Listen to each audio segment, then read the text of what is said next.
हाँ जी friends, welcome back to the channel. और हमारा चैप्टर चल रहा था, ये पूरी सीरीज चल रही थी नेशनल इनकम की, जिसमें हम ऑलरेडी कई सारी चीज़ें पहले डिस्कस कर चुके हैं। इससे पहले हमने 3 कॉन्सेप्ट जो थे वो समझे थे: gross and net, domestic and national, market price and factor cost. तो आज जो हम टॉपिक डिस्कस करने जा रहे हैं, बेसिकली ये हमारा फर्स्ट फॉर्मूला बनता है। कुछ फॉर्मूले हैं ऐसे जो नेशनल इनकम के न्यूमेरिकल्स हमको सॉल्व करने होते हैं। अभी हम जो मेन मेथड है नेशनल इनकम के, प्रोडक्शन इनकम और एक्सपेंडिचर मेथड, उसमें नहीं आए हैं। उससे पहले भी हमारे पास कुछ फॉर्मूले हैं जिन फॉर्मूलों को हमको समझना है, जिनसे रिलेटेड न्यूमेरिकल क्वेश्चंस हमको करने होते हैं। तो आज हम पहला जो सबसे पहला फॉर्मूला यहाँ पर है वो सीखने जा रहे हैं। तो क्या है वो फॉर्मूला? तो वो फॉर्मूला है हमारे पास GVOMP, gross value output at market price और वैल्यू ऑफ आउटपुट। तो क्या है ये फॉर्मूला और किस तरीके से हमको इस फॉर्मूले को बनाना है, सीखना है, याद नहीं करना है, जैसे मैंने पहले भी कहा है। तो कैसे हम इस फॉर्मूले को सीख सकते हैं, उस बारे में हमको यहाँ पर डिस्कस करना है। तो चलिए स्टार्ट करते हैं और देखते हैं क्या है GVOMP। ठीक है।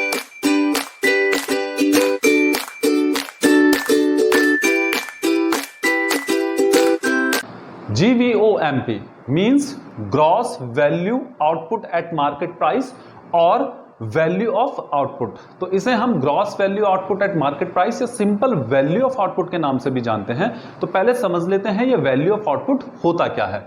देखिए क्या बोल रहा है, value of output the goods and services produced in an economy including depreciation during an accounting year. यानी कि किसी एक इकोनॉमी में ड्यूरिंग एन अकाउंटिंग ईयर जो भी गुड्स एंड सर्विसेज प्रोड्यूस हो रही हैं including depreciation, that is gross value output और वैल्यू ऑफ आउटपुट। यानी कि जो भी कुछ गुड्स एंड सर्विसेज प्रोड्यूस हो रही हैं किसी भी एक इकोनॉमी में in an accounting year, that is value of output. या हम बोल सकते हैं market value of all the goods and services produced in an economy during an accounting year. किसी एक इकोनॉमी में जो भी गुड्स एंड सर्विसेज प्रोड्यूस हो रही हैं उन सभी गुड्स एंड सर्विसेज की मार्केट वैल्यू जो होती है, that is value of output. और हम बोल सकते हैं value of output includes intermediate goods also. यानी कि ये जो वैल्यू ऑफ आउटपुट होता है, इस वैल्यू ऑफ आउटपुट में इंटरमीडिएट गुड्स भी इंक्लूड होती हैं। अब बड़े ध्यान से समझना, यहां पर ये जो सेकंड वाली डेफिनेशन है जिसमें हमने कहा market value of all the goods and services, अब यहां पर लिखा है all the goods and services. ठीक है, यहां पर कोई पर्टिकुलर वर्ड नहीं बोला। फाइनल गुड्स, जैसे हम बेसिकली जब भी नेशनल इनकम पढ़ेंगे तो वहां पर ये देखेंगे कि लिखा होगा final goods and services, the value of final goods and services. लेकिन इस वाले कॉन्सेप्ट में यहां पर लिखा है all the goods and services.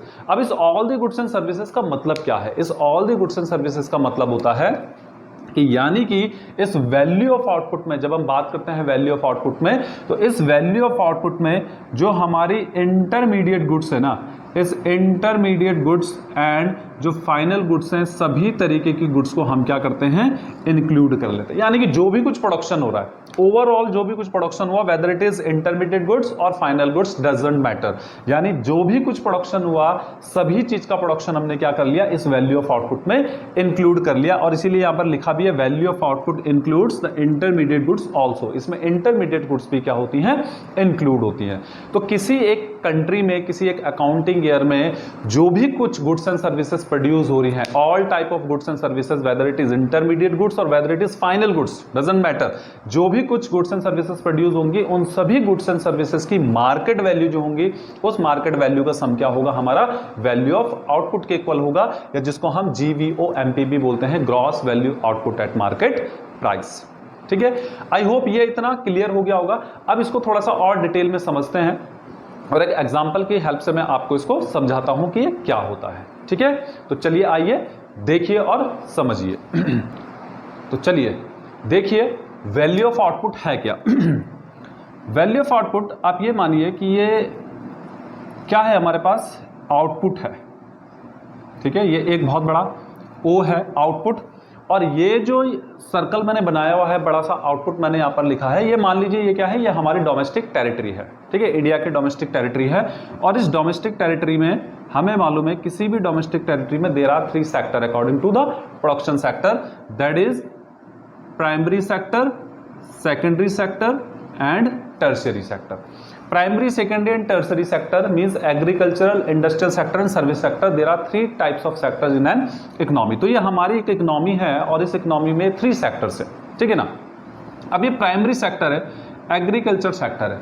अब इस एग्रीकल्चर सेक्टर में जो भी गुड्स हमने क्या करी, प्रोड्यूस करी, ठीक है, किसी भी तरीके की गुड्स हमने प्रोड्यूस करी, हमने सपोज दैट व्हीट का प्रोडक्शन किया, राइस का प्रोडक्शन किया, मीज का प्रोडक्शन किया, कॉटन का प्रोडक्शन किया, एक्सेट्रा व्हाटएवर, जो भी गुड्स एंड सर्विसेज यहाँ पर, सर्विसेज नहीं सॉरी, गुड्स प्रोड्यूस हो रही है, वो सारी गुड्स हमने यहाँ पर इंक्लूड कर ली। ऐसे ही सर्विस सेक्टर जो हमारा इंडस्ट्रियल सेक्टर है, इस इंडस्ट्रियल सेक्टर में भी गुड्स सर्विसेज बनी।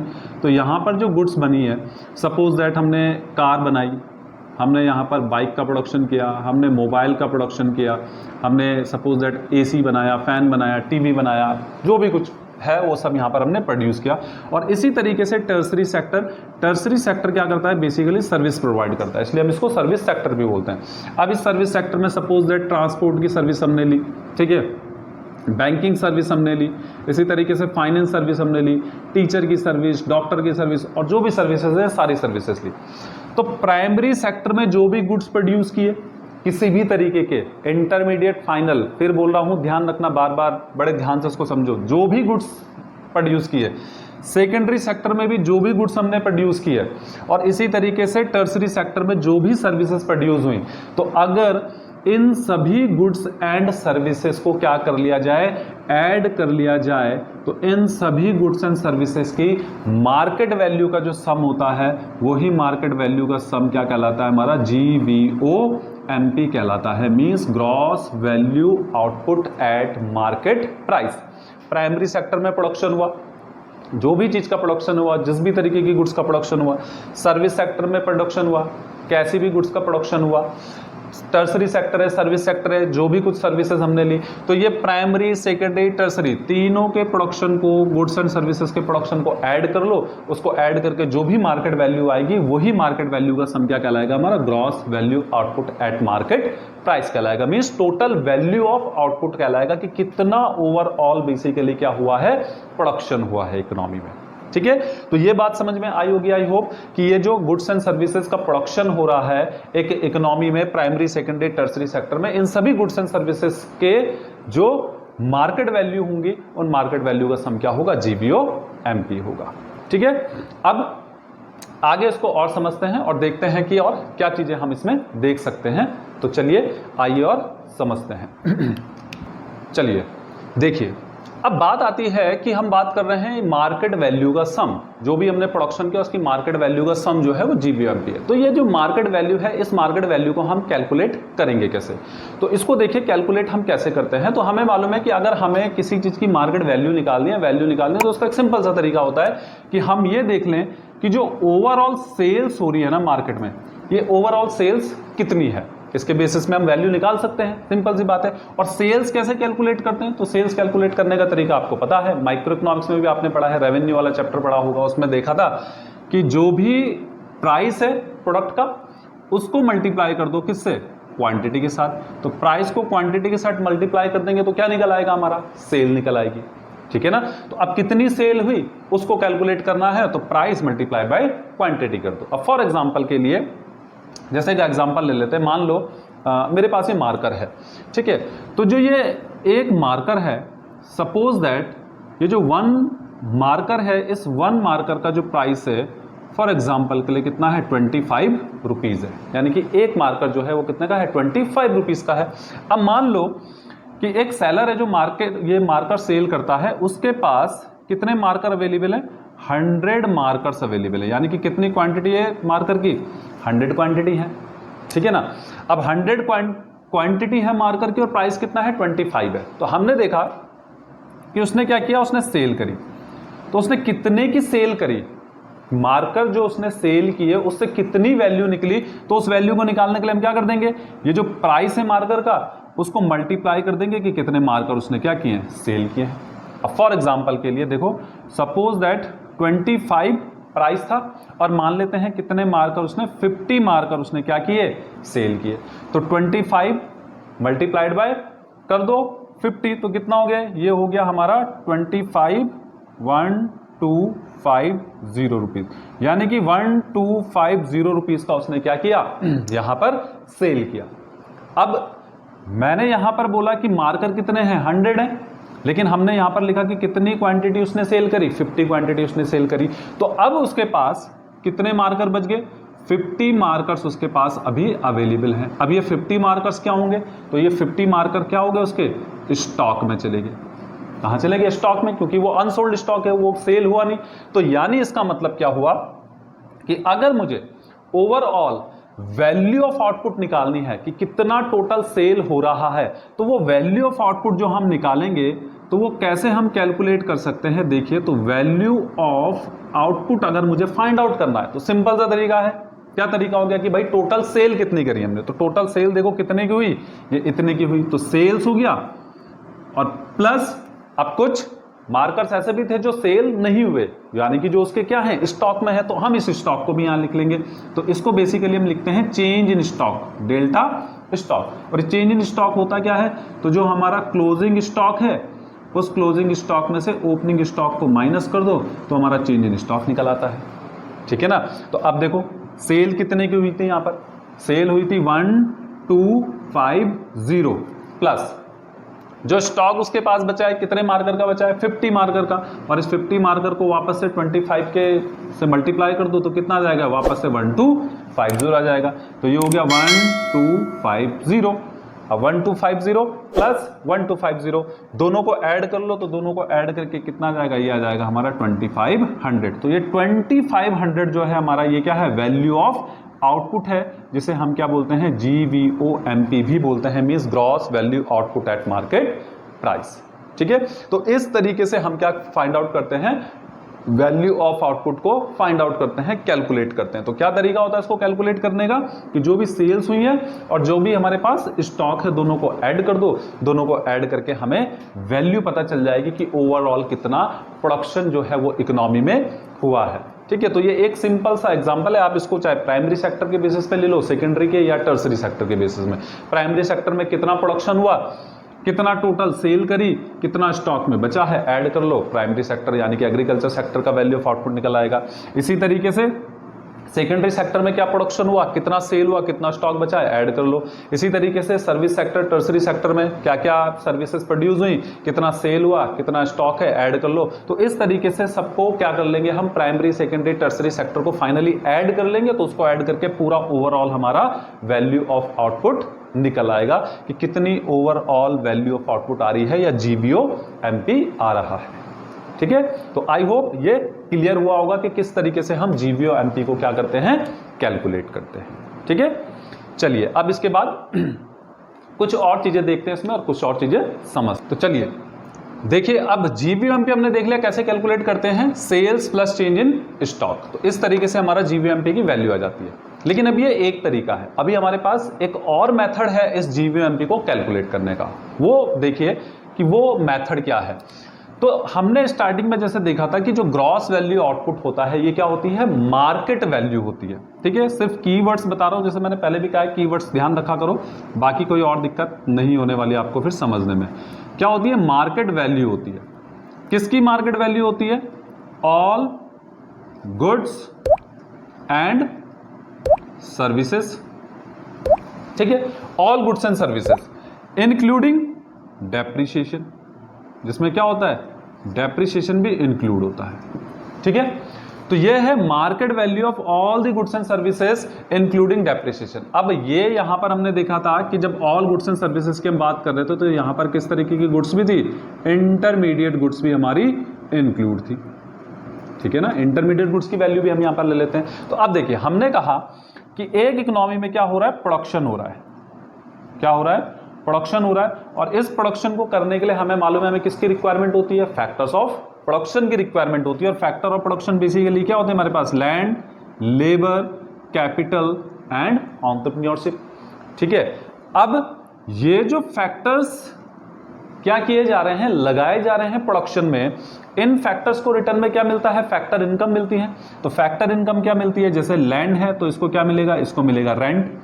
लेबर को क्या मिलेगा, लेबर को मिलेगा वेजेस एंड सैलरीज। कैपिटल पे क्या मिलेगा, इंटरेस्ट। और एंटरप्रेन्योर को क्या मिलेगा, प्रॉफिट। ठीक है। तो ये 4 टाइप्स की क्या मिलेंगी, फैक्टर इनकम मिलेंगी।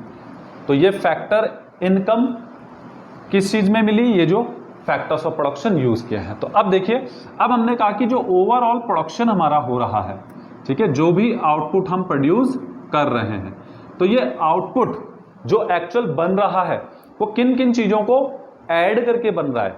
तो देखिए, सबसे पहले क्या आ गया इसमें, इंटरमीडिएट गुड्स आ गई, यानी कि जिसे हम इंटरमीडिएट कंजम्पशन भी बोलते हैं, ठीक है। ये अदर नेम मैंने बताए हैं कि किसको क्या बोलते हैं, क्या इनके फॉर्मूले हैं, पीछे वीडियो है, आप उसको देख सकते हैं। तो इंटरमीडिएट गुड्स आ गई। तो इंटरमीडिएट गुड्स, क्योंकि प्रोडक्शन करना है तो इंटरमीडिएट गुड्स का रिक्वायरमेंट होता है, वैसे भी हमने देख लिया कि इसमें इंटरमीडिएट गुड्स भी इंक्लूड होती हैं। प्लस और क्या होता है, और जैसे हमने देखा यहां पर कि इस ओवरऑल आउटपुट में डेप्रिसिएशन भी इंक्लूड होता है, तो यहां पर हमने क्या कर लिया, डेप्रिसिएशन भी इंक्लूड कर लिया, ठीक है। थर्ड चीज ये देखो कि जो जीवीओ की वैल्यू है ये किस टर्म में है, एमपी, मार्केट प्राइस के टर्म में है। और हमें मालूम है कि मार्केट प्राइस की जब हम बात करते हैं, तो अभी पीछे कॉन्सेप्ट पढ़ाया था मार्केट प्राइस फैक्टर कॉस्ट, तो उसमें देखा था कि जब मार्केट प्राइस की हम बात करते हैं तो मार्केट प्राइस में क्या इंक्लूड होता है, नेट इनडायरेक्ट टैक्स की वैल्यू भी इंक्लूड होती है। तो नेट इनडायरेक्ट टैक्स भी आ गया। प्लस अब जो फैक्टर इंपोज हमने किए हैं, यहां पर फैक्टर जो लगाए हैं प्रोडक्शन करने के लिए, उनको ये फैक्टर इनकम भी दी, तो ये सारी फैक्टर इनकम भी यहां इंक्लूड हो जाएंगी। तो क्या क्या आ जाएगा, तो आ जाएगा हमारा compensation of employees, compensation of employees means wages and salaries, ठीक है, plus rent, plus interest, plus profit. तो ये सब चीजें क्या हो गई, ऐड होगी।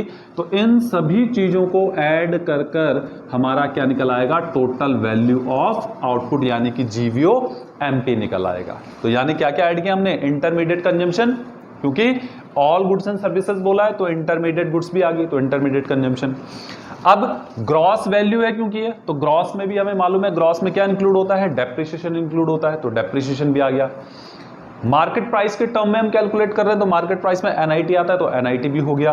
और प्रोडक्शन करने के लिए जो फैक्टर्स लगाए, फैक्टर्स को फैक्टर इनकम दी, तो compensation of employees, rent, interest, profit भी आ गया। तो इन सबको ऐड करके क्या आ गया, ओवरऑल वैल्यू ऑफ आउटपुट या जीवीओ एमपी हमारा आ जाता है, ठीक है।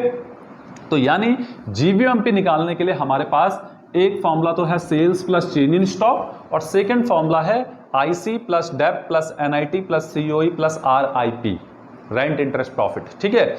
तो इस तरीके से इन दो फॉर्मूले से हम क्या कर सकते हैं, ग्रॉस वैल्यू आउटपुट को कैलकुलेट कर सकते हैं।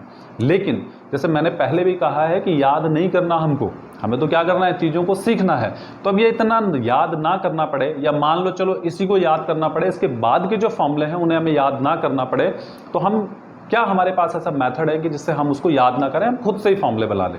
तो आइए देखते हैं उस मेथड को और समझिए उसको बड़े ध्यान से।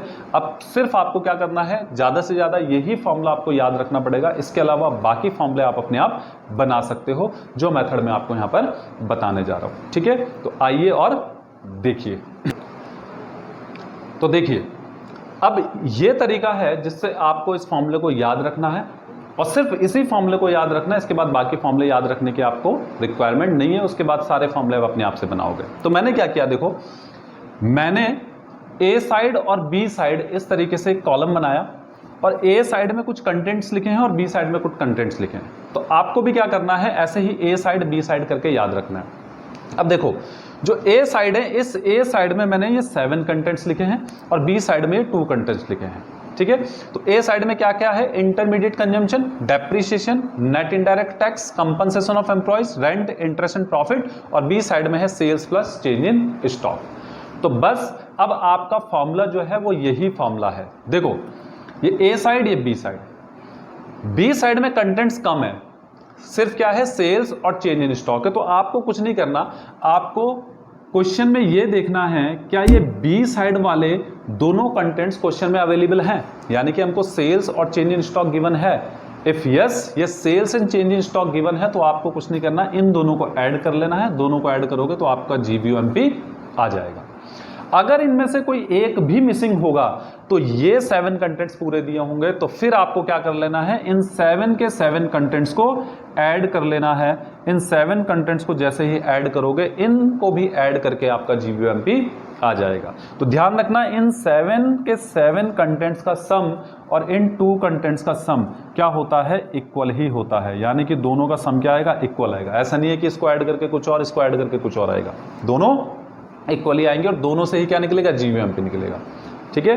तो क्वेश्चन में आपको या तो बी साइड के कंटेंट्स पूरे मिलेंगे या ए साइड के, ठीक है। ऐसा बहुत कम होगा, क्योंकि हो सकता है आपके दिमाग में ये आ रहा हो कि अगर दोनों साइड के कंटेंट पूरे हैं तो अगर ऐसा है तो आप किसी भी साइड के ऐड कर लो, ठीक है। वैसे होता नॉर्मली ऐसा कम ही है कि किसी दोनों साइड के आपको पूरे होंगे, किसी एक साइड का कंटेंट पूरे दिए होंगे, तो ए के या बी के, ठीक है। दोनों के मिलते भी हैं तो कोई बात नहीं, दोनों में से जो ये इजी है, दो ही कंटेंट देखने, इन दोनों को ऐड किया और GVMP आ जाएगा, ठीक है। तो अब इसके बेसिस में जो फॉर्मूला बना, वो फॉर्मूला क्या बनेगा, तो फॉर्मूला जो हमारा बनेगा, देखिए वो फॉर्मूला क्या बनेगा।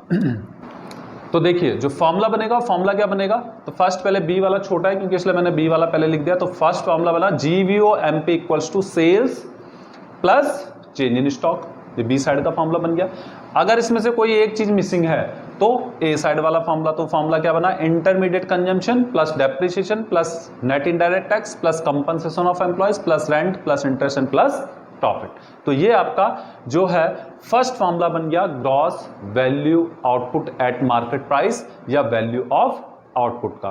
तो बस आपको सिर्फ ये ए और बी साइड इस तरीके से इस फॉर्मूले को याद रखना है, ऐसे याद रखने की जरूरत नहीं है। वैसे तो ये फर्स्ट वाला ऐसे भी याद रख लोगे तो कोई दिक्कत नहीं है, बट ये आपको याद रखना है क्योंकि अब इसी मेथड से आगे के जो फॉर्मूले हैं वो हम बनाना सीखेंगे, क्योंकि उनको फिर, क्योंकि बहुत सारे फॉर्मूले हैं, उतने सारे फॉर्मूले याद करना पॉसिबल नहीं है, ठीक है। तो हमें वो फॉर्मूले बनाने सीखने हैं, तो उसको बनाने के लिए बस आपको सिर्फ ये ए बी साइड याद रखनी है, इसके अलावा और कुछ याद रखने की जरूरत नहीं है। तो सिर्फ एक ये फॉर्मूला याद रखोगे, बाकी इसके बाद फॉर्मूले जो हैं अपने आप ही आप बना सकते हो, कोई फॉर्मूला आपको याद नहीं करना पड़ेगा, ठीक है। तो आई होप ये समझ में आ गया होगा GVOMP क्या है। हो सकता है वीडियो थोड़ा लंबी हो, बट मैं चाहता हूं कि पूरा एक एक चीज अब मैं आपको क्लियर करवाऊं, और ताकि आप इसको इजीली समझ सको और फिर भूलो ना, वरना तो फिर छोटा वीडियो बनाऊंगा तो फिर पूरे के पूरे टॉपिक कवर नहीं होंगे। तो कोई बात नहीं, एक बार आराम से देख लीजिए, उसके बाद ये क्लियर हो जाएगा, ठीक है। तो अगर इस समझ में आया हो, वीडियो अच्छा लगा हो, तो प्लीज लाइक और सब्सक्राइब जरूर करना। और इसके बाद नेक्स्ट टॉपिक हम देखेंगे GVAMP, यानी कि gross value added at market price. तो क्या होता है GVMP, इसके बाद उसमें बात करते हैं नेक्स्ट वीडियो में। तब तक के लिए ध्यान रखिए, take care, bye bye and जय हिंद।